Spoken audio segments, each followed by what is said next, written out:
ఇందుకూరుపేట మండలం రైతు సమాచార మరియు సలహా కేంద్రం సోమవారం కూడా ఖాళీ కుర్చీలతో దర్శనమిచ్చింది. సోమవారం కూడా అగ్రికల్చరల్ ఆఫీసర్ రఘునాథ్ రెడ్డి వారి సిబ్బంది ఆఫీసుకు హాజరు కాకపోవడంతో ఆఫీసులో అవసర నిమిత్తం అక్కడికి చేరుకున్న రైతులు గంటల తరబడి పడిగాపులు కాసి వెనుదిరిగి వెళ్లారు.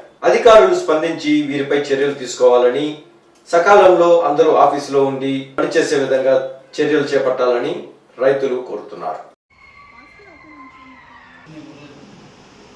ఇందుకూరుపేట మండలం రైతు సమాచార మరియు సలహా కేంద్రం సోమవారం కూడా ఖాళీ కుర్చీలతో దర్శనమిచ్చింది.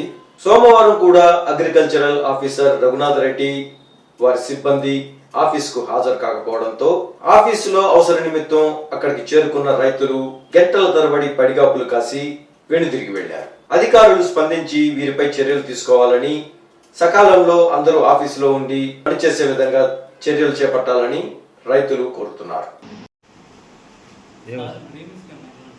గ్రీవెన్స్లో కూడా లేడా? గ్రీవెన్స్ నుంచే వస్తున్నాము. టైం 12:30 అవుతుందా?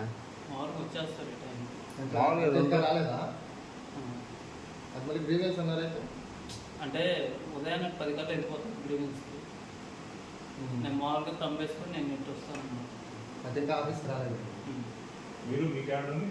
నేను అగ్రికల్చర్ చేస్తాను.